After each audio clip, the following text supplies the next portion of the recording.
దేవుని పరిశుద్ధమైన నామానికి మహిమ కలుగును గాక. హల్లెలూయా. గట్టిగా రెండు చేతులు పైకెత్తి ఒకసారి ప్రభుని స్తుతిద్దాం. హల్లెలూయా, హల్లెలూయా. గడిచిన 7 మాసాలు దేవుడు తన కృపలో మనలందరినీ దాచి కాపాడి 8వ మాసం మొదటి పునరుద్ధానపు ఆరాధనలోనికి మనల్ని నడిపించిన దేవాతి దేవునికి రెండు చేతులతో ఒకసారి దేవునికి స్తోత్రాలు చెల్లిద్దాం. స్తోత్రం, స్తోత్రం, స్తోత్రం, స్తోత్రం, స్తోత్రం. మంచిది. ఈ 7 మాసాలు కూడా దేవుడు మనల్ని ఎంతగానో ప్రేమించి మనకు తోడయ్యుండి మన ప్రతి అక్కర్లన్నీ కూడా తీర్చి ఎన్నో బాధలు, ఎన్నో ఒడిదుడుకులు, ఎన్నో కష్టాలు, ఇబ్బందులు ఎదురైనప్పటికీ వాటి నుండి తొలగించి ఇంతవరకు మనలందరినీ కూడా సజీవులుగా నిలిపిన దేవునికి మనం ఎంతైనా కృతజ్ఞతాస్తుతులు చెల్లించాలి. ఎందుకంటే మానవుని యొక్క జీవితం ఎలాంటిది? నీటి బుడగ లాంటిది మానవుని జీవితం. నరుని యొక్క ఆయువు గడ్డి పువ్వు లాంటిది. నరుని యొక్క ఆయువు గడ్డి పువ్వు లాంటిది. గాలి వీచగా ఆ పువ్వు రాలిపోతుంది, చెదిరిపోతుంది. అలాంటి జీవితం మనిషిది. ఎప్పుడు ఏం జరుగుతుందో కూడా తెలియనటువంటి పరిస్థితి. మానవునికి గ్యారంటీ లేదు. వస్తువుకి ఏదైనా గ్యారంటీ ఉంటుందేమో కానీ మనిషికి గ్యారంటీ లేదు. ఇప్పుడున్నవారు రేపు ఉంటారో కూడా తెలియదు, ఎప్పుడు ఏమవుతుందో కూడా తెలియదు. అలాంటి పరిస్థితి మానవుని యొక్క పరిస్థితి. అయితే దేవుడు బైబిల్లో వ్రాయబడిన రీతిగా మంటి అయినటువంటి మానవుణ్ణి దేవుడు జ్ఞాపకం చేసుకున్నారు. మంటి అయినటువంటి మానవుణ్ణి దేవుడు జ్ఞాపకము చేసుకున్నారట. మనము మంటివారిమే. ఎవరమంట? మనము మంటివారం. అందుకే దేవుడు మనల్ని జ్ఞాపకము చేసుకుంటూ ఉన్నాడు. ఇంతవరకు మనం సజీవులమై ఉన్నామంటే ఇది మన గొప్పతనం కాదు, మన బలము కాదు, మన ధనము కాదు, మన చేతనే అసలే కాదు. దేవుని కృప చేతనే మనమంతా కూడా సజీవులమై ఉన్నాం. హల్లెలూయా. దేవుడు ఇంతటి చక్కటి విలువైన సమయాన్ని మనకు అనుగ్రహించినందుకు మరొకసారి దేవునికి స్తోత్రాలు చెల్లిద్దాం. స్తోత్రం, స్తోత్రం, స్తోత్రం. మంచిది. 8వ మాసంలో మనం అడుగుపెట్టాం. మొదటి పునరుద్ధానపు ఆరాధనలో మనం ఉన్నాం. అలాగే ప్రభు బల్ల మన ముందుంది. బాప్తిస్మము తీసుకున్నటువంటి ప్రతి ఒక్కరు కూడా సిద్ధపడాలని, ప్రార్థనాపూర్వకంగా సిద్ధపడాలని ప్రభు పేరట నేను మీకు తెలియజేస్తున్నాను. కొద్ది నిమిషాలు దేవుని వాక్యాన్ని మనం విందాం. పరిశుద్ధ గ్రంథములో నుంచి 34వ కీర్తనలు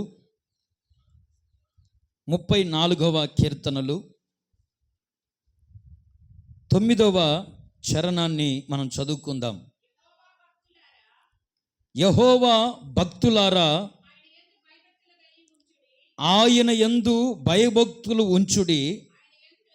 ఆయన యందు భయభక్తులు ఉంచు వారికి ఏమీయూ కొదువలేదు. దేవునికి స్తోత్రం కలుగును గాక. హల్లెలూయా. ఈ 8వ మాసములో దేవుడు మనతో వాగ్దానం చేస్తున్నాడు. ఏమనంటే, ఆయన యందు భయభక్తులు ఉంచు వారికి ఏమీయూ కొదువలేదు. దేవుడు మన కొదువులన్నీ తీర్చునుగాక, మన కొరతలన్నీ తీర్చునుగాక. ఏ కొరత లేకుండా సమృద్ధితో ఈ నెలంతా ప్రభు మనల్ని నింపునుగాక. హల్లెలూయా. ఈ రోజున దేవుడు మనతో వాగ్దానం చేస్తున్నారు. ఏమీయూ కొదువలేదు, ఏమీయూ కొదువలేదు. చాలామంది కుటుంబంలో దిగులు పడుతూ ఉంటారు. ఆరోగ్యం విషయంలో కొదువ, హాస్పిటల్కి వెళ్తున్నామయ్యా, మందులు వాడుతున్నామయ్యా, ఎంతోమంది డాక్టర్లు చూపించామయ్యా, అయినా కుదుట పడట్లేదు. అలాగే ఉంటుంది. ఏం తేడా కనిపించట్లేదు, ఏం అర్థం కావట్లేదు. పరిస్థితులు ఏంటో మా జీవితంలో ఇలా ఎదురయ్యాయి. అనేకమైన కష్టాల్లో కన్నీళ్ళ మధ్య మేము జీవిస్తున్నాం. కుటుంబంలో ఆ కొదువ అలాగే మిగిలిపోయి ఉన్నది. ఎప్పుడు మా జీవితంలో ఆ కొరత తీరుతుంది అని కొంతమంది ఎదురు చూస్తూ ఉంటారు. ఇంకా చూస్తే ఉద్యోగాలు, నిరుద్యోగ పరిస్థితి. చదువుకున్నాం కానీ ఏం ప్రయోజనం లేదు. ఉద్యోగం చేసుకుంటున్నాం కానీ ఆర్థికంగా కొదువ, లేమి, కొరత కనిపిస్తూనే ఉంది. సంపాదిస్తున్నాము, చేతి నిండా సంపాదిస్తున్నాం కానీ మేము దాన్ని అనుభవించలేకపోతున్నాం. కడుపు నిండా మేము తినలేకపోతున్నాం. సంపాదించుకుంటున్నాము కానీ మిగట్లేదు. అందులో మాకు కొదువ, అంటే ఆర్థికంగా కూడా కొదువ కలిగినటువంటి వారు లేకపోలేదు. అప్పుల సమస్యలతో సతమతమైపోతూ నెమ్మది లేనటువంటి పరిస్థితుల మధ్యలో జీవించేవారు కూడా లేకపోలేదు. ప్రియమైన దేవుని బిడ్డలారా, చేస్తున్న పనిలో కూడా మాకు కొదువ లేదయ్యా. అంటే ఈ రోజున చాలామంది జీవితాల్లో, కొందరి కుటుంబాలు మనం చూస్తే ఏదో ఒక కొరత, ఏదో ఒక కొదువ వాళ్ళ జీవితంలో ఎదురవుతూనే ఉంది. వివాహమైంది, సంతానం లేదయ్యా. చాలా సంవత్సరాల నుండి తిరుగుతూ ఉన్నాం వివాహం చేయాలని పిల్లలకి, కానీ ఏది ఎక్కడ సరైనటువంటి సంబంధం దొరకట్లేదు. కొదువ. ప్రియమైన దేవుని బిడ్డలారా, మనం గమనించాలి. మనం ఆరాధించే దేవుడు ఇదిగో ఈ రోజున వాగ్దానం చేస్తున్నాడు. ఏమనంటే, నీ కొదువలన్నిటినీ కూడా నా దేవుడు తీర్చబోతూ ఉన్నాడు. దేవునికి స్తోత్రం. హల్లెలూయా, హల్లెలూయా. ఏమి కొదువ అనేది నీ జీవితంలో ఉండకుండా ఆయన తొలగించునుగాక. నీ కొదువలన్నీ నా దేవుడు తీర్చునుగాక. నీ కొరతలన్నీ దేవుడు తొలగించునుగాక. సర్వ సమృద్ధిని నీ కుటుంబంలో నా దేవుడు కలుగు చేయునుగాక. ఎవరికి ఆయన ఏ కొదువ లేకుండా చేస్తాడు? ఎవరికి ఆయన ఏమి కొదువ లేకుండా చేస్తాడు? అక్కడే రాయబడి ఉంది. మనం చదువుకున్న వాక్య భాగములో ఏమని రాయబడిందంటే, యెహోవా భక్తులారా, యెహోవా భక్తులారా, ఆయన యందు భయభక్తులు ఉంచుడి. ఆయన యందు అంటే ఎవరందు? దేవుని యందు. దేవుని యందట భయభక్తులు ఉంచాలి. దేవుని యందు ఎప్పుడైతే మనం భయభక్తులు ఉంచుతామో, దేవుని యందు ఎప్పుడైతే మనం భయము భక్తి కలిగి మనము జీవిస్తామో, యెహోవా యందు భయభక్తులు గల వారికి, అంటే ఆయన యందు భయభక్తులు ఉంచు వారికి ఏమీ కొదువ ఉండదు. హల్లెలూయా. చాలామంది అనుకుంటారు, నేను భక్తిపరుణ్ణి, భక్తిపరురాలని. భక్తిపరులమే, భక్తిపరురాలమే, కానీ కుటుంబంలో ఎందుకు కొరత, ఎందుకు కొదువ, ఎందుకు లేమి? చాలా చెప్తూ ఉంటారు, సమస్యలన్నీ చెప్తూ ఉంటారు. ప్రార్థనకు వస్తున్నానయ్యా, వాక్యాన్ని వింటున్నాను, ప్రార్థన చేసుకుంటున్నాను, ఉపవాసాలు ఉంటున్నాను, కానుకలు వేసుకుంటున్నాను, వారానికి ఇంచుమించు 1-2 సార్లు ఉపవాసం ఉండి దేవుని సన్నిధిలో ప్రార్థన చేసుకుంటున్నా, అయినా కూడా కుటుంబంలో కొదువ, కొరతలు కనిపిస్తూనే ఉన్నాయి. కొరతలు కనిపిస్తూనే ఉన్నాయి. పిల్లలు చూస్తే మాట వినట్లేదు. భర్త చూస్తే సంపాదించిన సంపాదన అంతా కూడా వ్యర్థంగా ఖర్చు పెట్టేస్తూనే ఉన్నాడు. కుటుంబాన్ని పోషించుకునేటువంటి పరిస్థితిలో ఈ రోజున మా స్థితి ఇదిగో ఇలా ఉంటుంది. అంటే ఏదో ఒక కొరత. దేవుని యందు భయభక్తులు కలిగి ఉన్నా కూడా కొంతమంది, అయితే ఆ భయము భక్తి ఎలా ఉంది అని అంటే పైన మాత్రమే కనిపిస్తూ ఉంటుంది కొందరు భక్తి. అందుకే యేసుక్రీస్తు ప్రభువారు ఒక మాట అంటారు, మత్తయి సువార్తలో ఏమని రాయబడిందంటే, ఇదిగో ఈ ప్రజలు పెదవులతో నన్ను స్తుతిస్తున్నారు కానీ వారి హృదయములు నాకు ఎలాగున్నాయంట? దూరంగా ఉన్నాయి. దూరంగా ఉన్నాయి. వారి హృదయాలు నాకు దూరంగా ఉన్నాయి. పెదవులతో నన్ను ఘనపరుస్తున్నారు, పెదవులతో నన్ను స్తుతిస్తున్నారు, పెదవులతో నన్ను ఆరాధిస్తున్నారు, కానీ వారి హృదయాలు నాకు దూరంగా ఉన్నాయి. అంటే భక్తి చేస్తున్నారు కానీ హృదయం మాత్రం దేవునికి దూరంగా ఉంటుంది. భయభక్తులు ఉంచుతున్నారు కానీ హృదయం మాత్రం దేవునికి దూరంగా ఉంటుంది. అలాంటి భక్తి, అలాంటి భయభక్తులు దేవుడు కోరుకుంటున్నాడా, ఇష్టపడతాడా? ఒకసారి ఆలోచన చేయాలి. యాకోబు భక్తుడు ఒక చక్కటి మాట అంటాడండి. ఎలాంటి భక్తి దేవునికి ఇష్టమైనది అని అంటే, ఇహలోక మాలిన్యత తనకు అంటుకోనివ్వకుండా కాపాడుకున్నవాడే నిజమైనటువంటి భక్తిపరుడు. ఇహలోక మాలిన్యత అంటే ఒకసారి రక్షించబడి, ఒకసారి బాప్తిస్మం తీసుకున్న తర్వాత, ఒకసారి ప్రభువుని గుర్తెరిగిన తర్వాత మరలా తిరిగి లోకం వైపు చూడటం కాదు, పాపం వెంట పరిగెత్తటం కాదు, ఆజ్ఞను అతిక్రమించటం కాదు. దేవుని ఆజ్ఞను అతిక్రమిస్తూ ఉంటారు, పాపం చేస్తూ ఉంటారు, మోసం చేస్తూ ఉంటారు, అబద్ధాలు ఆడుతూ ఉంటారు, చేయకూడని పనులు చేస్తూ ఉంటారు, విడిచిపెట్టకుండా వాటినే వెంబడిస్తూ ఉంటారు, వాటినే పట్టుకొని తిరుగుతూ ఉంటారు. లోక సంబంధమైనటువంటి అలవాట్లలో ఇదిగో వారు నడుచుకుంటూ జీవిస్తూ ఉంటారు. ప్రియమైన దేవుని బిడ్డలారా, దేవుని వాక్యాన్ని జాగ్రత్తగా మనం గమనించాలి. దేవుని వాక్యం అంటుంది ఇహలోక మాలిన్యత అంటే దేవునికి ఒకసారి నిన్ను అర్పించుకున్న తర్వాత, నిన్ను నువ్వు సమర్పించుకున్న తర్వాత ఇక మరలా ఆ పాపపు జోలికి వెళ్ళకూడదు, లోకం వైపు చూడకూడదు, లోక ఆశల వైపు పరిగెత్తకూడదు, మరలా ఆ చీకటిలో ఆ చీకటిలో సంచరించకూడదు, చీకటి బ్రతుకుల్లో మనము జీవించకూడదు. వెలుగు సంబంధులము గనక వెలుగు సంబంధులముగానే జీవించాలి. హల్లెలూయా, హల్లెలూయా. అందుకే వాక్యంలో రాయబడింది కదా, విశ్వాసులకు అవిశ్వాసులకు ఏమి పొత్తు. మనము దేవుణ్ణి ఎరిగిన తరువాత దేవుని సన్నిధిలో ఎంతో భయము భక్తి కలిగి మనం జీవించాలి. మనము చేసే భక్తి మన కష్టాలలో, మన బాధల్లో, మన సమస్యల్లో, మన ఇబ్బందులలో, మన జీవితంలో ఎదురవుతున్నటువంటి ఆ శోధనల అన్నిటిలో మనకు ధైర్యము కలుగు చేసే, ధైర్యాన్ని నింపే భక్తి మనము చేసేవారిగా మనం ఉండాలి. హల్లెలూయా. దేనికి దిగులు పడకూడదు. పరిస్థితులను చూసి కొంతమంది దిగులు పడతా ఉంటారు, సమస్యలను చూసి, కష్టాలను చూసి సమస్యలిపోయి దిగులు పడుతూ ఉంటారు. యోబు జీవితంలో ఎదురైనటువంటి కష్టాలు అంతా ఇంత కాదండి. మనమైతే తట్టుకోలేం, మనమైతే అసలు భరించలేం. ఏం దేవుడా, ఏం మేలు చేశాడని, అన్ని నా జీవితంలో నష్టాలే కలుగుతున్నాయి, అన్ని నా జీవితంలో బాధలే మిగిలిపోతున్నాయి, ఇంత భయంకరమైన పరిస్థితులు ఎవరికీ రాకూడదు అని ఒకవేళ యోబు భక్తులు అనుకోవచ్చు.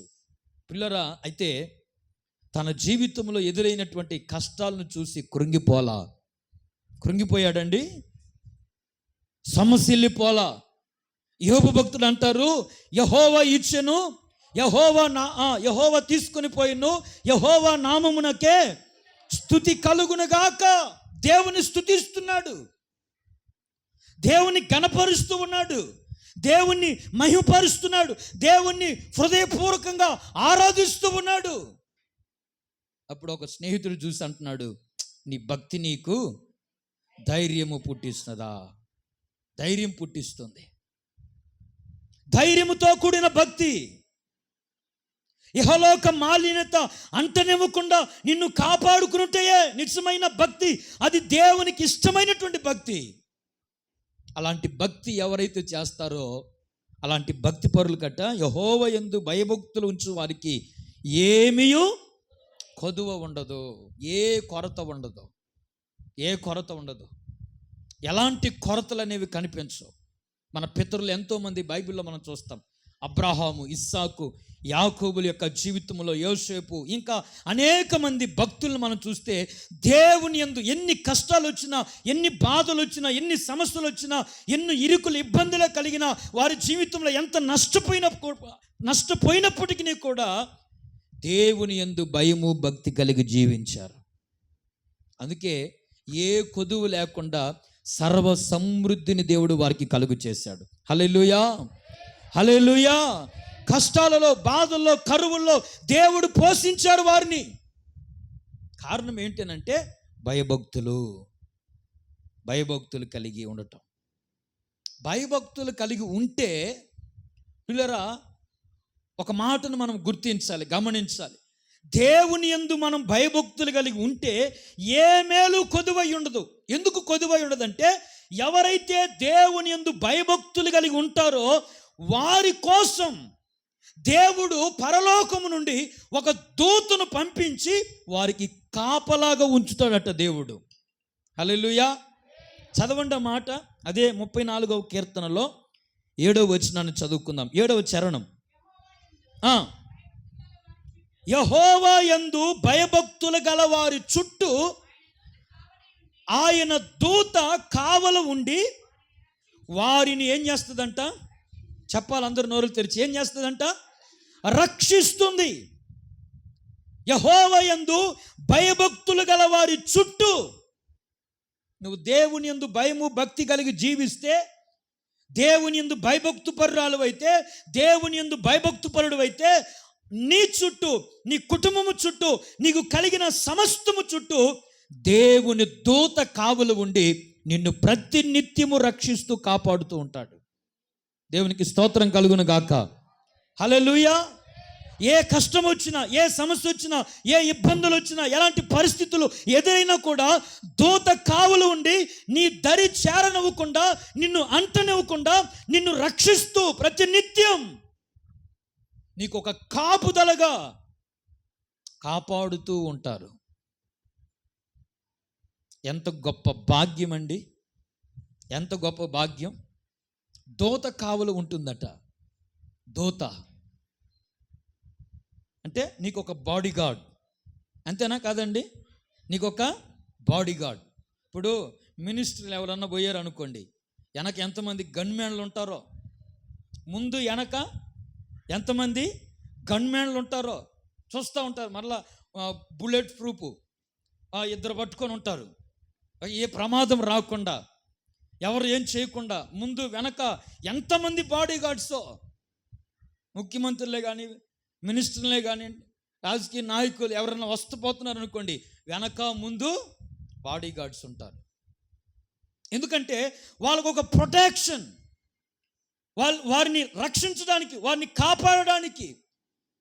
పిల్లరా, వాళ్ళకే అంత ఇది ఉంటే మరి దేవుని బిడలమైనటువంటి మనకు దేవుడు ఎంత భద్రతను అనుగ్రహించాడో చూసారా? హల్లెలూయా. ఒక దూతను కాపలాగా నీ కొరకు ఆయన పరలోకము నుండి నీ కొరకు పంపిస్తున్నాడు. నువ్వు ఎక్కడికి వెళ్ళినా, ఏ స్థలంలో ఉన్నా, ఏ పని చేసుకుంటున్నా, ఒకవేళ శత్రువే నిన్ను ముట్టడి వేసినా, శత్రువే నిన్ను ఇదిగో నీకు ఇబ్బంది కలుగు చేయాలి ఎన్ని ప్రయత్నాలు చేసినప్పటికీ నీకు ఎలాంటి ఆపద, అపాయము, బాధ కలగనివ్వకుండా ఆ దూత నీ చుట్టూ కావలు ఉండి నిన్ను రక్షిస్తాడు. దేవునికి మహిమ కలుగును గాక. హల్లెలూయా. భయభక్తులు కలిగి ఉంటే, అందుకే ఆయన యందు భయభక్తులు గల వారికి ఏమీ కొదువు ఉండదు. కష్టాల్లో ఉంటే చూస్తూ ఉండే దేవుడు కాదు ఆయన. బాధల్లో ఉంటే చూస్తూ ఉండే దేవుడు కాదు ఆయన. నువ్వు దేవుని యందు భయభక్తులు కలిగి జీవించగలిగితే ఖచ్చితంగా నా దేవుడు నీ కొదువులన్నీ తీర్చునుగాక, నీ కొరతలన్నీ దేవుడు తొలగించునుగాక. ఇంకా మనం చదువుకుందాం. చూడండి, ఎవరికి ఆయన కొదువు లేకుండా చూస్తాడు. ఒకటి, ఆయన యందు భయభక్తులు గల వారికి. ఇంకొక మాట కూడా మీరు చూస్తే 34వ అధ్యాయంలోనే, కీర్తన గ్రంథం అదే అధ్యాయం 10వ వచనాన్ని చదువుకుందాం. 10వ వచనం. సింహపు పిల్లలు లేమి గలవై ఆకలి గొనును, యెహోవాను ఆశ్రయించు వారికి ఏ మేలు కొదువై ఉండదు. ఏ మేలు కొదువై ఉండదు. ఎవరికంట? యెహోవాను ఆశ్రయించు వారికి. మనుషులను ఆశ్రయించే వారికి కాదు. కొంతమంది మనుషులను ఆశ్రయిస్తూ ఉంటారు, ఇంకా ఎవరినెవరినో ఆశ్రయిస్తూ ఉంటారు, ఏమేమో ఆశ్రయిస్తూ ఉంటారు. మొన్న ఈ మధ్య ఒక మాట నేను విన్నా. ఒక ఆయన వచ్చి చెప్తున్నాడు, ఒక అబ్బాయికి పెళ్లి చేయాలని అయ్యా వాళ్ళు చూస్తూ ఉన్నారు, తిరిగి తిరిగి తిరిగి తిరిగి ఎక్కడ చూసినా కుదరట్లేదు. ఇక లాస్ట్కి తెలంగాణ పోయి చూడాలనుకుంటున్నాము. ఇంతకు అసలు అవుదా అని చెప్పేసి ఒక దిక్కు అడిగాం మేము. ఒక చోటకి వెళ్ళి అవుతుందిలే అని చెప్పానంట. ఎవరిని ఆశ్రయించారు? ఎవరినంటండి? ఇంతకు అవుదా? డౌట్ ఎందుకండి? అంటే అనుమానం కొంతమందికి. ఉద్యోగం వస్తుందా రాదా, సంతానం కలగదా, పెళ్ళయింది, ఇంతవరకు పిల్లలు పుట్టలేదే. ఫోన్ చేసి అయ్యా ప్రార్థన చేయ్యా, పెద్దోడికి 2 పిల్లలయ్యా, దేవుని దయ వల్ల మొన్నే పాప కూడా డెలివరీ అయింది, పాప కూడా పుట్టింది, ఇప్పుడు 3 పిల్లలు. చిన్నోడి పరిస్థితే చూస్తే దారుణంగా 7 సంవత్సరాలు అయింది, ఇంతవరకు పిల్లలు లేరు. ప్రార్థన చేయ్యా, అర్థం కావట్లేదు, ఇంతకు పుడతారో పుట్టరో డౌటు, అనుమానమే కొన్ని పరిస్థితులలో మన జీవితంలో నష్టాన్ని కలుగు చేస్తాయి. అనుమానమే ఒక పెద్ద సైతాన్. అది అనుమానం, డౌట్ పడుతూ ఉంటారు. ఆ అనుమానం అనేది నీ జీవితంలో, నీ హృదయంలో ఉండకూడదు. అసలు నీ తలంపులోనికే రాకూడదు. అది దేవునికి స్తోత్రం. హల్లెలూయా. మనుషులు నమ్ముట కంటేను, రాజులు నమ్ముట కంటేను, అధికారులు నమ్ముట కంటేను యెహోవాను ఆశ్రయించుట మేలు.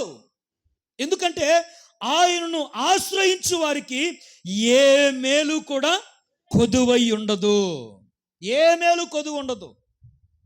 దేవుణ్ణి ఆశ్రయిస్తే, జీవము కలిగినటువంటి దేవుణ్ణి ఆశ్రయించగలిగితే, ప్రభువా ఇదిగో నా వల్ల కాదు, నేను అభాగ్యుణ్ణి, నా చేత కాదు, నేను వట్టివాణ్ణి, నాకు అసాధ్యం, ఇది నేను చేయలేనయ్యా. అర్థమవుతుందండి? నా చేత కాదయ్యా, నేను వట్టివాణ్ణయ్యా, నా దగ్గర ఏమీ లేదయ్యా, ఎవరు సహాయం చేసేవాళ్ళు లేరయ్యా, ఒంటరిగా మిగిలిపోయాం, నీవు తప్ప ఎవరున్నారయ్యా అని చెప్పి ఆయన్ను ఆశ్రయించగలిగితే, ఆయన యుద్ధకు వచ్చు వారిని ఏమాత్రము కూడా త్రోసివేయడు. ఆయన హక్కున చేర్చుకునే దేవుడు. నీ ప్రతి అవసరతలు, నీ ప్రతి అక్కర్లన్నీ కూడా తీర్చగలిగిన దేవుడు ఆయన. హల్లెలూయా. అందుకే ఏళ్ళగా సాక్ష్యం విన్నాం. అన్నగారి జీవితంలో ఒంటరిగా 20 సంవత్సరాల క్రితం 2000 సంవత్సరం అంట 2004 సంవత్సరంలో ఒంటరిగా హాస్పిటల్కి వెళ్ళాడు. తలాప్రశ్న విషయంలో ఎవరు లేరు, తోడెవరు లేరు, ఒంటరి అనుకొని కన్నీళ్ళు కాల్స్తూ, అయ్యో ఎవరు ఏ సహాయం ఎవరు లేరే, నేను ఒక్కనే అయిపోయాను, ఒకవేళ అందరూ ఉన్నా కూడా ఒక్కనే అయిపోయాను. ఏడ్చుకుంటూ, ప్రభువా నీవే నాకు తోడు, నీవే నా ఆశ్రయము, నీవే నా సహాయము. ఆపరేషన్ అయిపోయింది. దేవుడు ఆర్థికంగా కూడా 80,000, నాకు చాలా ఆశ్చర్యం వేసింది. నేను వినలా ఇప్పటి వరకు 80,000 వాళ్ళు బిల్లు వేస్తే ఆయన దగ్గర ఉన్నది 5,000. అయితే అక్కడికి వెళ్ళి డాక్టర్లను కలిసినప్పుడు ఇది పరిస్థితి అన్నప్పుడు ఏమీ లేకుండా నో ఫీజ్ అంతే, ఫ్రీ. దేవుడు కార్యం చేశాడా లేదండి? చెప్పరేంటి? హల్లెలూయా. ఎందుకు చెప్తున్నానంటే ఆయన్ను ఆశ్రయిస్తే, అందుకే పై వచనంలో రాయబడి ఉంది ఏమని, సింహపు పిల్లలు లేమి గలవై ఆకలి కొనును. ఆకలి కొంటాయట. కొన్ని సందర్భాలలో, కొన్ని పరిస్థితుల్లో సింహపు పిల్లలు వేటాడేటప్పుడు ఒకవేళ మాంసం దొరకకపోతే, ఏది దొరకకపోతే ఆ రోజున పస్తా కాదండి, పస్తే ఇక సింహము పస్తే, సింహపు పిల్లలు పస్తే. అందుకే ఆ మాట దేవుడు ఖచ్చితంగా నోట్ చేసి పెట్టారు, ముద్రించి పెట్టాడు. ఎందుకంటే కొన్ని పరిస్థితులు అవి కూడా కాదండి, మన జీవితంలోకి వచ్చి ఒకసారి మనం ఆలోచన చేస్తే ఎన్ని సందర్భాలలో మనము ఆకలి దప్పులతో అల్లాడినటువంటి పరిస్థితులు లేకపోలేదు. అవునా కాదండి? ఆకలి దప్పులతో అల్లాడిపోయినటువంటి పరిస్థితులు లేకపోలేదు. చేతిలో ఒక్క నవ పైస కూడా లేనటువంటి పరిస్థితిలో, అయ్యో ఏంటి అసలు ఈ రోజున ఇంత దరిద్రత, ఇంత లేమి, ఇంత కొదువ ఎందుకు ఈ రోజున అసలు ఒక్కొక్కసారి అది తలుచుకుంటే, ఆలోచన చేస్తే ఏంటి అసలు నా జీవితము అంటే దాని అర్థం ఏంటంటే కొన్ని సందర్భాలలో మన జీవితంలో ఏదో ఒక కొరత, ఆర్థికంగాను, ఇంకా అనారోగ్యంగా గాను, ఇంకా ఆకలి అనే పరిస్థితుల్లో గాను లేమనేది కనిపిస్తూ ఉంటుంది. ప్రభు అంటున్నాడు, దేవుని వాక్యం సెలవిస్తుంది, సింహపు పిల్లలు లేవి గలవై ఆకలి గొనును, యెహోవాను ఆశ్రయించు వారికి ఏ మేలు కూడా కొదువై ఉండదు. దేవుణ్ణి ఆశ్రయించిన ప్రతి ఒక్కరి కొరతలన్నీ దేవుడు తీర్చునుగాక. ఆయన్ను ఆశ్రయించే ప్రతి ఒక్కరి యొక్క లేమంతటిని దేవుడు తొలగించునుగాక. తీరుస్తాడు ఆయన దేవుణ్ణి ఆశ్రయిస్తే. బైబిల్లో హన్నా అనే స్త్రీ మనకు తెలుసు. సమూయేలు మొదటి గ్రంథం చదువుకుందాం, చదవండి. సమూయేలు మొదటి గ్రంథం 1వ అధ్యాయం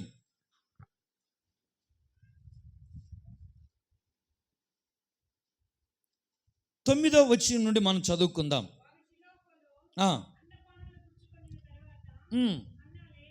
హన్నా లేచి యాజకుడైన ఏలి మందిర స్తంభము దగ్గరనున్న ఆసనము మీద కూర్చొని ఉండగా బహు దుఃఖాక్రాంతురాలై వచ్చి యెహోవా సన్నిధిని ప్రార్థన చేయుచు బహుగా ఏడ్చుచు ఉన్నదట. బహు దుఃఖాక్రాంతురాలై 15వ వచనం రాయబడి ఉంది. అక్కడేమని రాయబడిందంటే మనోదుఃఖము చేత. మనోదుఃఖం అంటే ఏడ్చి ఏడ్చి ఏడ్చి ఏడ్చి, కొంతమంది ఎక్కులు పెట్టి ఏడుస్తూ ఉంటారు, ఎక్కులు పెట్టి పెద్దగా ఏడుస్తూ ఉంటారు. కొంతమంది చూడండి, ఏడ్చారు అనుకోండి ఊరు వాడంతా వినపడుతూ ఉంటుంది. అవునా కాదండి? కొంతమంది పిల్లలను గదిలియండి, అబ్బో ఇక చెవులు దిమ్మెక్కిపోతాయి అంతే. కందిరిగా జోరిగా గీ అన్నట్టు ఇక చెవులు దిమ్మెక్కిపోతాయి. కదిలిస్తే చాలు గీ బ్యా అంటే పెద్ద సౌండ్. ఎక్కులు పెట్టి ఆడుస్తూ ఉంటారు కొంతమంది. ఎక్కులు పెట్టి ఆడుస్తూ ఉంటారు. ఆ ఎక్కులు పెట్టి ఏడ్చి అయిపోయిన తర్వాత మూలుగుతూ ఉంటారు. మీకు తెలుసో తెలీదు, మూలుగు అనేది కనిపిస్తూ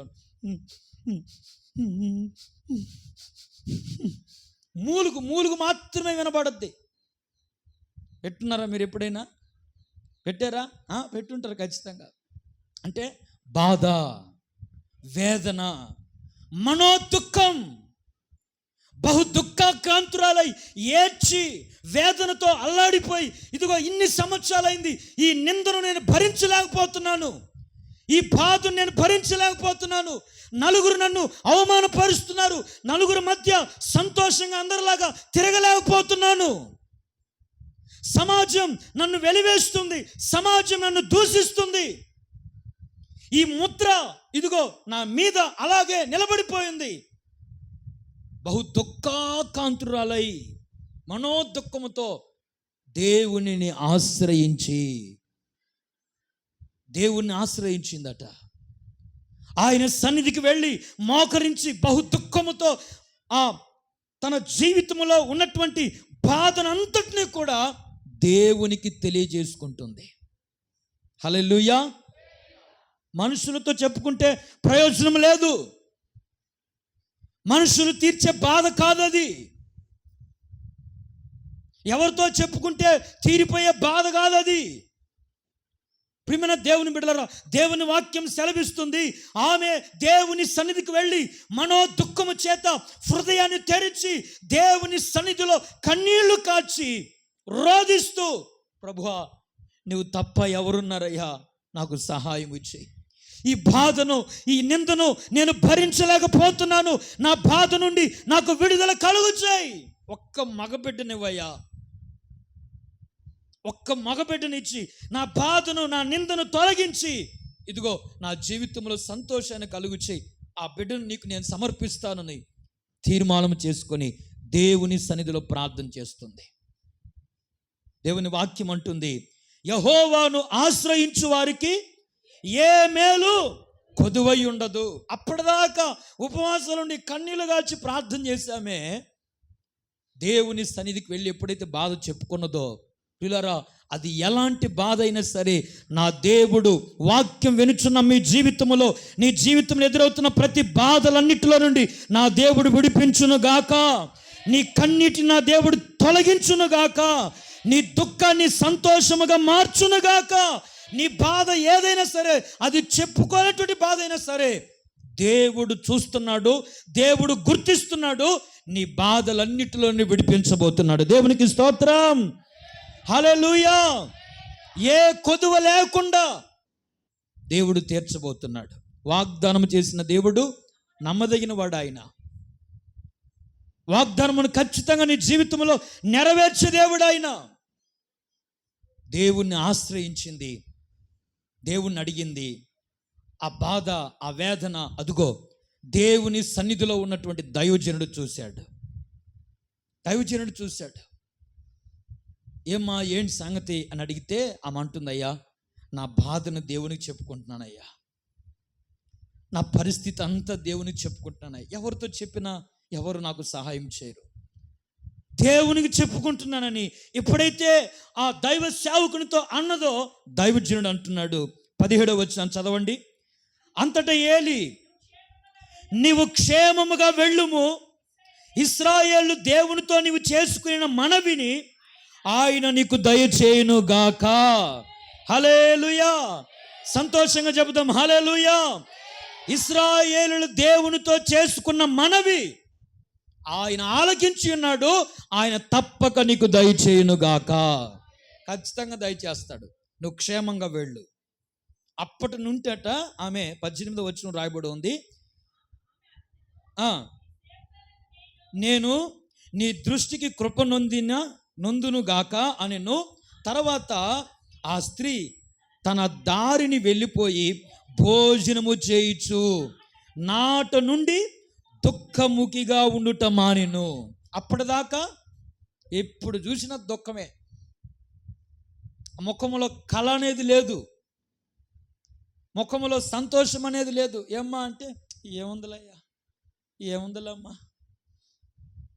ఏంటి అనంటే బాధ, ఏంటి అనంటే సమాధానం లేదు.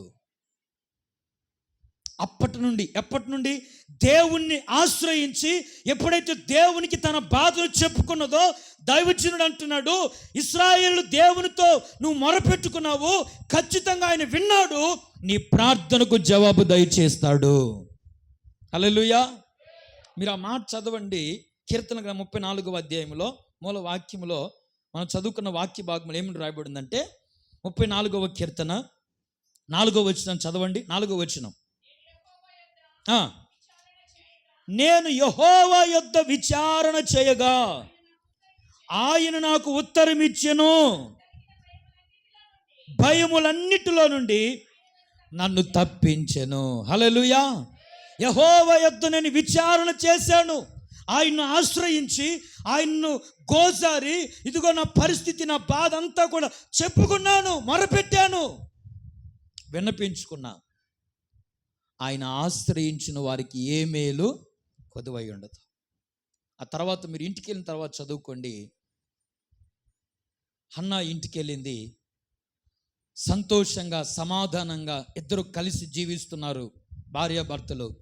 దేవుడు ఆమె గర్భాన్ని తెరిచాడు, ఆమె కోరుకున్నట్టుగానే కుమారుణ్ణి దేవుడు అనుగ్రహించాడు. చప్పట్లు కొట్టి దేవుని నామం పరుద్దాం, గట్టిగా కొట్టి దేవుని నామం పరుద్దాం. హల్లెలూయా, హల్లెలూయా.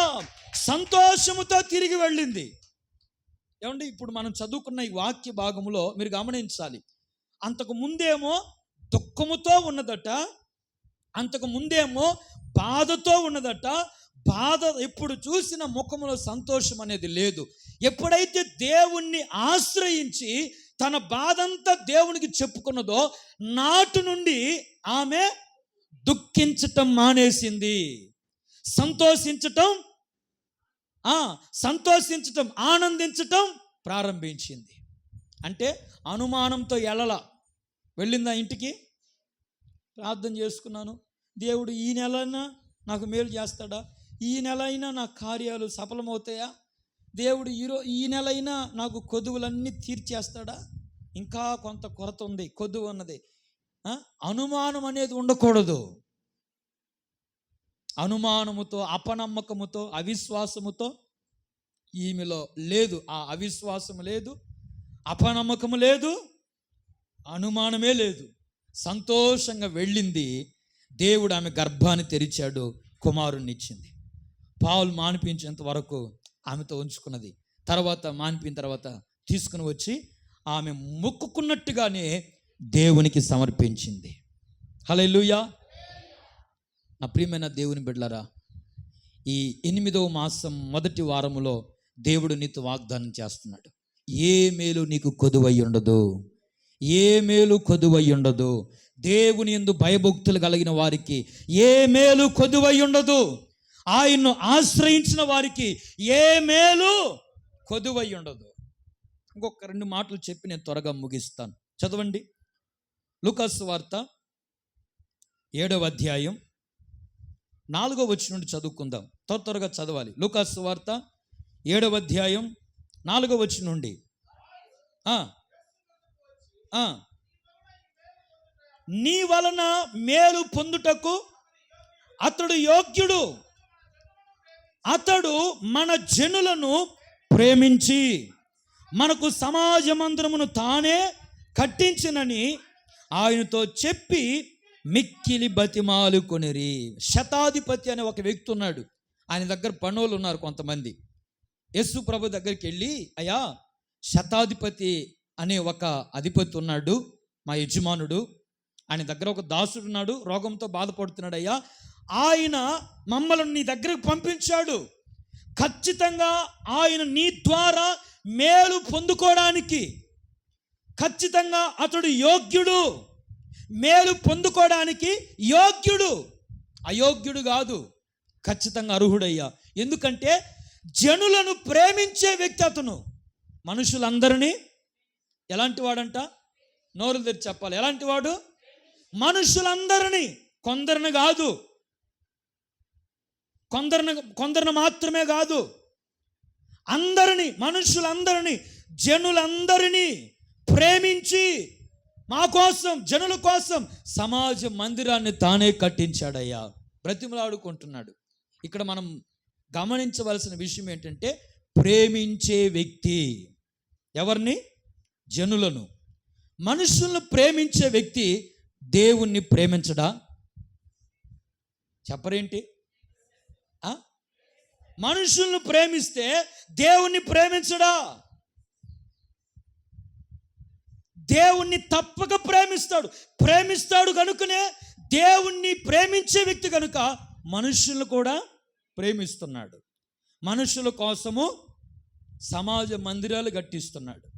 దేవుణ్ణి ప్రేమించే వ్యక్తి కనుక మనుషులను కూడా ప్రేమిస్తూ ఉన్నాడు.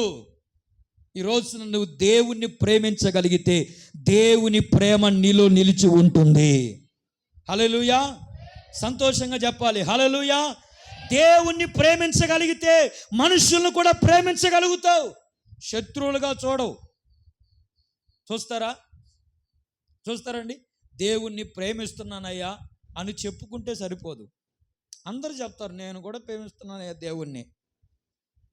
దారిని పోయి వాళ్ళు కూడా చెప్తారు, నేను కూడా ప్రేమిస్తున్నానయ్యా దేవుణ్ణి. మరి మనుషులు ఎందుకు ప్రేమించట్లేదు? నీ సహోదరులు ఎందుకు ప్రేమించట్లేదు? నీ తోబుట్టువులు ఎందుకు ప్రేమించట్లేదు? ఎందుకు ప్రేమ లేదు? ఎందుకనంటే ద్వేషం ఉన్నది కనుక. ప్రేమలో దేవుని ప్రేమ లేదు, ద్వేషం ఉన్నది కనుక, పగ, అసూయ ఇలాంటివి ఉన్నవి కనుక మనుషుల్ని ప్రేమించలేకపోతున్నారు. మరి మనుషుని ఎదుట ఉన్న కనిపిస్తున్న మనుషుల్నే ప్రేమించలేకపోతే కనబడిన దేవుని ఎలా ప్రేమించగలుగుతావు? అది అర్థం. మీకు అర్థమైందండి? అర్థమైన వాళ్ళు చెప్పండి గట్టిగా హల్లెలూయా. ఇంకాస్త గట్టిగా చెబుదాం హల్లెలూయా. కనిపించే నీ ఎదుట కనబడే నీ మనుషులను, నీ తోబుట్టువులను, నీ రక్త సంబంధులను, నీ బంధువులను, ఇరుగు పొరుగు వారిని ప్రేమించలేకపోతే కనబడిన దేవుణ్ణి ఎలా ప్రేమించగలుగుతావు? నేను దేవుణ్ణి ప్రేమిస్తున్నానయ్యా. కాదు కాదు కాదు, మనుషుల్ని ప్రేమించు. ఆ తర్వాత నువ్వు చెప్పే మాటకు అర్థం ఉంటుంది.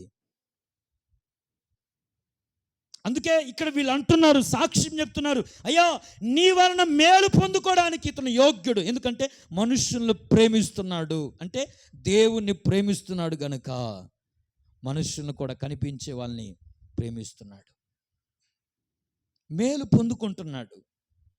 ప్రియమైన దేవుని బిడ్డలారా, ఒకటి ఎవరికి మేలు చేస్తాడంటే ఆయన యందు భయభక్తులు గల వారికి, రెండవది ఆయన్ని ఆశ్రయించే వారికి, మూడవది దేవుణ్ణి ప్రేమించే వారికి.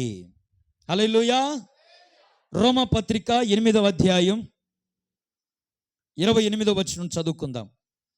రోమిలికి రాసిన పత్రిక 8వ అధ్యాయం 28వ వచనం, దేవుణ్ణి ప్రేమించు వారికి అనగా ఆయన సంకల్పము చొప్పున పిలువబడిన వారికి ఏమంట?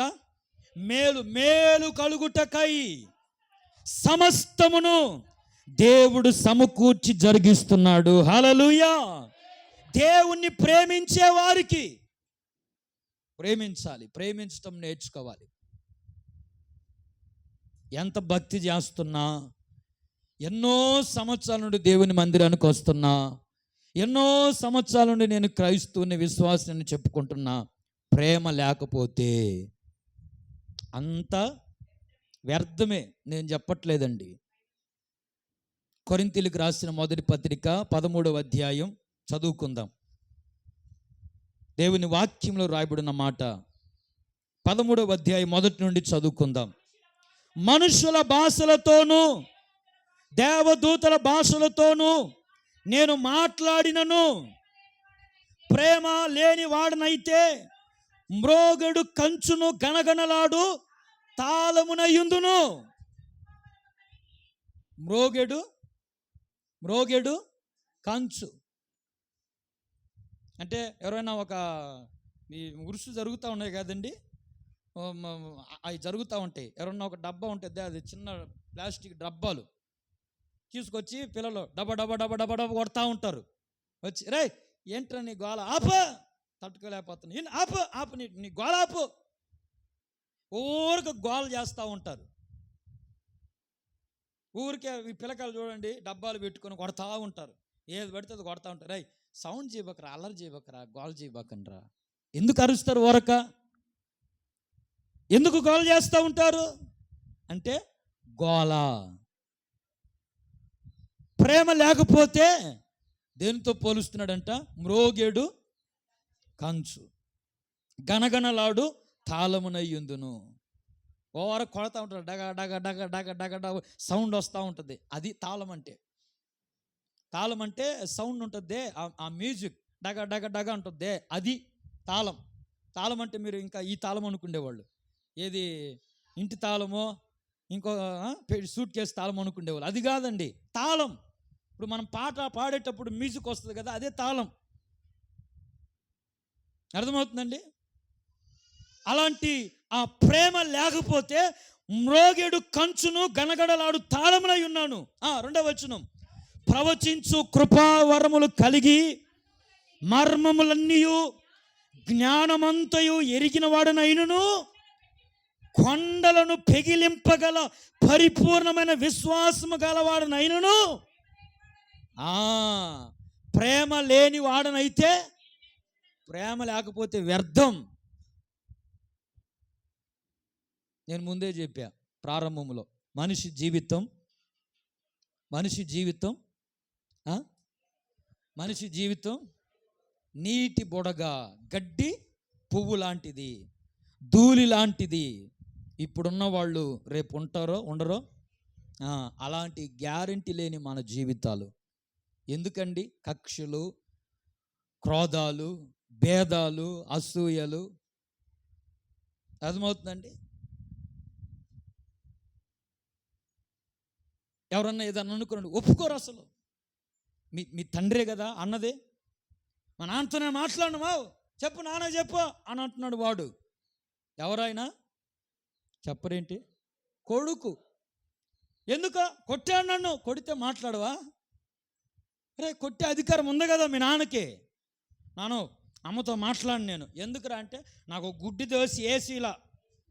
ఏంటంట? ఏసీ లేదంట, అందుకని నేను మాట్లాడను. అలుగుడు. తల్లిదండ్రుల మీద అలుగుతూ ఉంటారు, అన్నదమ్ముల మీద అలుగుతూ ఉంటారు. ఒక మాట అంటే ఏం తప్పేమండి? మందలిస్తూ ఉంటారు. అప్పుడప్పుడు మా తమ్ముడిని, మా అన్నని ఏదన్నా తప్పు చేస్తే అరుస్తూ ఉంటాం, మందలిస్తూ ఉంటారు. వాళ్ళని ఏమనరు. ఇంకా తల్లిదండ్రులు కూడా కొన్ని సందర్భాల్లో మనల్ని మందలిస్తూ ఉంటారు. అర్థమవుతుందండి? పెద్దవారు సరే, తెలియని పరిస్థితుల్లో ఎవరైనా చిన్నవాళ్ళైనా కూడా చెప్తే అర్థం చేసుకోవాలి. అర్థం చేసుకునే మనస్సు, అదే ప్రేమ. హల్లెలూయా, దేవునికి స్తోత్రం కలుగును గాక. హల్లెలూయా. ఎంత చక్కటి మాటలో చూడండి, అక్కడ రాయబడి ఉంది, ప్రవచించు కృపావరములు కలిగి ఉన్న, మర్మములను జ్ఞానయుక్తంగా ఎరిగిన వాడనైనను, కొండలను పెగిలింపగల పరిపూర్ణమైన విశ్వాసము గలవాడనైనను. ప్రేమ లేకపోతే వ్యర్థం, అంతే. మరి ప్రేమ లేకపోతే దేవుడు మేలు చేస్తాడా? ప్రేమించే వారికే మేలు చేస్తాడంట ఆయన. దేవునికి స్తోత్రం. హల్లెలూయా. ఆ కింద ఇంకా చూడండి, 4వ వచనము, ప్రేమ దీర్ఘకాలము సహిస్తుంది. దీర్ఘకాలం ప్రేమేమో ఏం చేస్తుందంట? సహిస్తుంది. నే గొంతులో ఊపిరున్నంత వరకు కడప కట్టు తొక్కను. ఏముంది గొంతులో? ఏముంది? ప్రేమ లేదు. మీరు అర్థం చేసుకోవాలి. గొంతులో ఊపిరున్నంత వరకు గడప కట్టు తొక్కను అంటే ప్రేమ లేదు కనుక ఇంకేముంది? ప్రేమ లేకపోగా ద్వేషం. అది ద్వేషం ఉంది కనుక నేను తొక్కను, నేను రాను. ఎవరు నువ్వు? బంధువులే, రక్త సంబంధులే, తోబుట్టువులే, సొంతము. వాళ్ళు ఎవరో కదయ్యా, మా సొంత బంధువులు, సొంత వారు. మరి సొంతోళ్ళకి ఎందుకు అంత ఇది? ప్రేమట సహిస్తుంది. తగ్గించుకుంటే ఏమి సొమ్మేం పోద్దా? కొంతమంది ఏమేమో ఊహించుకుంటారు. ఊహించుకున్నంత మాత్రాన నష్టపోయేది మనమే. అది గుర్తుపెట్టుకోవాలి. ఊహించుకున్నంత మాత్రాన నష్టపోయేది మనమే. నువ్వు ఎంత భక్తిపరురాలువైనా, ఎంత భక్తులవైనా, ఎంత విశ్వాసివైనా, బైబిల్ అంతా తెలిసినా, నేను కరెక్ట్గా అన్ని బాగా మంచిగా పాటిస్తాను అంటూ ఉంటాం. ప్రేమ లేదే. మరి ఏంటి సంగతి? చెప్పు. సమాధానం ఏది? Question mark. ఇప్పుడు ప్రశ్న వచ్చిందండి, ప్రేమ కలిగి ఉండుటకు దానికి సంబంధించిన రాయండి అని అంటే ఏమని జవాబు రాస్తావు? సమాధానం వస్తుందా? నేను అన్నీ బాగా చేస్తున్నాను, భక్తి పనులు, ప్రార్థన పనులు అన్నీ చేస్తున్నాను. ప్రేమ సహిస్తుందట. ఇది ఏ ప్రేమ అంటే లోకములో ఉన్న ప్రేమ కాదు, డంబముతో కూడిన ప్రేమ కాదు. ఇది కల్వరి ప్రేమ. హల్లెలూయా. ప్రభు అయిన క్రీస్తు యేసు ప్రేమ. ఆ ప్రేమ సహిస్తుంది. దేవుని ప్రేమ సహిస్తుంది. దీర్ఘకాలం సహిస్తుంది. ఇంకా దయ చూపించును, మత్సరపడదు, డంబముగా ప్రవర్తింపదు, ఉప్పొంగదు, అమర్యాదగా నడవదు. స్వప్రయోజనమును విచారించదు, త్వరగా కోపపడదు. అపకారాన్ని, అపకారం అంటే ఉపకారం కాదు, అపకారం అంటే మనం మేలు చేసామనుకోండి, ఎవరైనా కీడు చేస్తే మనం అంటాం కదా, నేను ఎందుకు ఇస్తా, వాళ్ళు నాకు ఎప్పుడైనా ఇచ్చారా, నేను ఎన్నిసార్లు ఇచ్చిన, కనీసం ఒక్కరోజు కూడా ఇచ్చారా? అదే ఇంట్లో చింతపండు, ఎర్రగడ్డో, నూనె. ఈ మధ్య ఒక ఆమె అంటుందంటే, అక్క మా ఇంట్లో నూనె అయిపోయింది అక్క, కొంచెం ఇస్తావని గ్లాస్ తెస్తే ఇప్పుడే వస్తా అని చెప్పి గ్లాస్ తీసుకొని పోయి, మీరు చూసారో చూడలేదు, తీసుకొచ్చిన తర్వాత ఆమె దగ్గర ఇస్తా హలో ఫ్రెండ్స్, ఇదిగో నా ఫ్రెండ్ వచ్చింది, నూనె లేదంట, అయిపోయింది, ఇస్తున్నానండి, మీరు ఎంతమంది ఇచ్చారో లైక్ కొట్టండి. మరి ఏమొచ్చిందో, దరిద్రులు కాకపోతే. అర్థమవుతుందండి? ఇలాంటి భయంకరమైనటువంటి ఏది తప్పేముంది? దేవుని వాక్యం అంటుంది, ఆయన్ను ప్రేమించే వారికి ఏ మేలు కూడా కొదువై ఉండదు. హల్లెలూయా, హల్లెలూయా. చివరగా ఇంకొక మాట చదువుకొని నేను త్వరగా ముగిస్తాను. 13వ వచనం రాయబడి ఉంది, విశ్వాసము, నిరీక్షణ, ప్రేమ, ఈ 3 నిలుచును, వీటిలో ప్రధానమైనది, శ్రేష్టమైనది ప్రేమ. దేవుని ప్రేమ మనలో ఉండాలి. దేవుని ప్రేమ కలిగి మనము జీవించాలి. దేవుణ్ణి ప్రేమించు వారికి సమస్తము మేలు కలుగుటకై ఆయన నీ జీవితంలో సమకూరుస్తాడు. ఒక్క మాట అపోస్తుల కార్యములు 4వ అధ్యాయం చివరిగా చదువుకొని ముగించుకుందాం. 32వ వచనం చదువుకుందాం. అపోస్తుల కార్యములు 4వ అధ్యాయం 32వ వచనం చదువుకుందాం. విశ్వసించిన వారందరూ ఏక హృదయమును ఏకాత్మ గలవారయ్యుండిరి, ఎవడును తనకు కలిగిన వాటిలో ఏది తనది అని అనుకోలేదు, వారికి కలిగినదంతయు వారికి సమిష్టిగా ఉండిన గనుక, ఇదియుగాక అపోస్తలులు బలముగా ప్రభు అయిన యేసు పునరుద్ధానమును గూర్చి దేవుని కృప అందరి యందు అధికముగా ఉండిన గనుక, భూములైనను ఇండ్లైనను కలిగిన వారందరూ వాటిని అమ్మిన వాటి వెల తెచ్చి అపోస్తలుల పాదముల యొద్ద పెట్టుచూ వచ్చిరి. దేవునికి స్తోత్రం, హల్లెలూయా.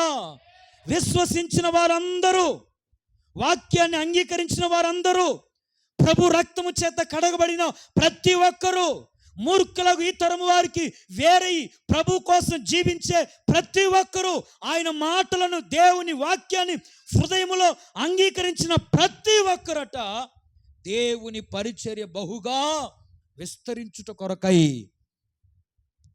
దేవుని పరిచర్య ఇంకా అనేక చోట్ల అభివృద్ధి చెందుటకై అపోస్తలుల యొద్ద ఇదిగో వారి యొక్క చరాస్తులను అమ్మి తీసుకుని వచ్చి వాళ్ళ పాదాల యొద్ద పెడుతున్నారట. పాదాల యొద్ద పెట్టారు.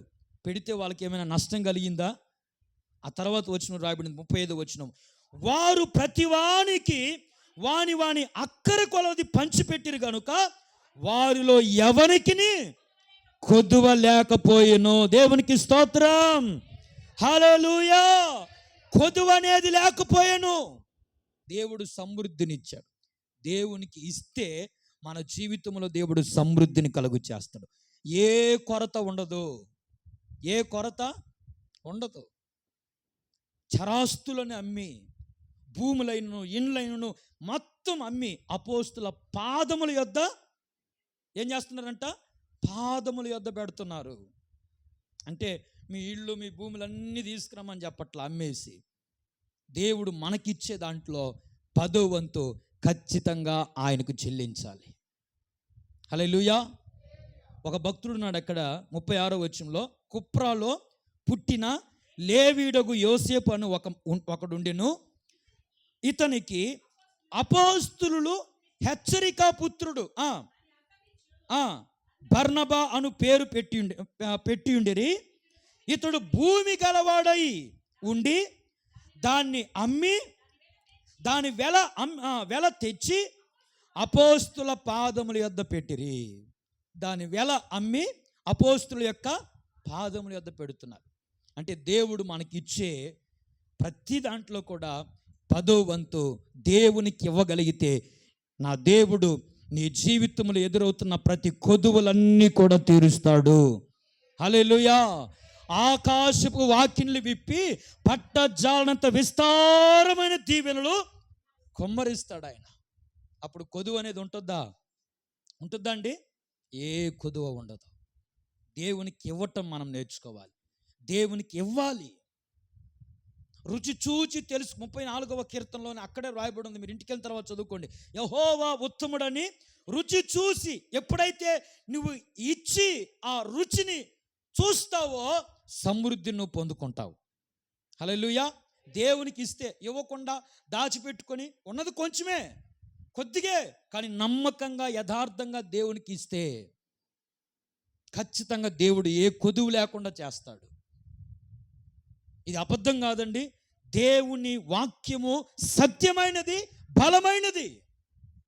దేవునికి ఇచ్చిన వాళ్ళు ఎవరు కూడా దరిద్రులు కాలేదు. సమృద్ధి కలిగినటువంటి వారు ఉన్నారు, సమృద్ధిని పొందుకున్న వాళ్ళు ఉన్నారు. కాబట్టి ప్రియమైన దేవుని బిడ్డలారా, ఈ 8వ మాసములో దేవుని వాక్యాన్ని వింటున్న మన జీవితంలో ప్రభు అంటున్నారు, ఆయన యందు భయభక్తులు గల వారికి ఏమీయూ కొదువై ఉండదు. రెండవది, ఆయన ఆశ్రయించే వారికి ఏమి కొదువై ఉండదు. ఆయన ప్రేమించే వారికి ఏ కొదువ ఉండదు. చివరిగా, ఆయనకి ఎవరైతే ఇస్తారో దేవునికి ఇచ్చు వారికి ఏ కొదువు లేకుండా సమృద్ధిని కలుగు చేస్తాడు. హల్లెలూయా. అట్టి సమృద్ధిని దేవుడు మనందరికీ దయచేయునుగాక. అలాంటి సమృద్ధితో ప్రభు మనలందరినీ పోషించునుగాక. తలలు వంచని ప్రార్థన చేసుకుందాం. దయచేసి అందరూ తలలు వంచని ప్రార్థన చేసుకుందాం. మోకరించుకుందాం. అందరూ లేచి నిలబడదాం. కళ్ళు మూసి ప్రార్థన చేసుకుందాం.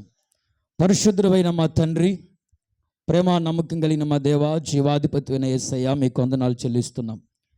ఈ 8వ మాసం మొదటి పునరుద్ధానపు దినాన మీ సన్నిధికి మమ్మల్ని అందరినీ తోడుకొని వచ్చి శ్రేష్టమైన గొప్ప సంగతులు మీరు మాకు బోధించినందుకై నీకు స్తోత్రాలు. నాయనా, మీ ప్రతి కొదువులన్నీ కూడా తీర్చుతానని వాగ్దానం చేసినందుకై నీకు స్తోత్రాలు. ఏ కొదువు లేకుండా నాయన సమృద్ధిని మీరు మాకు అనుగ్రహిస్తారని ఈ దినాన వాగ్దానము చేసినందుకై మరొకసారి మీకు కృతజ్ఞతాస్తుతులు చెల్లిస్తున్నాము ప్రభువా.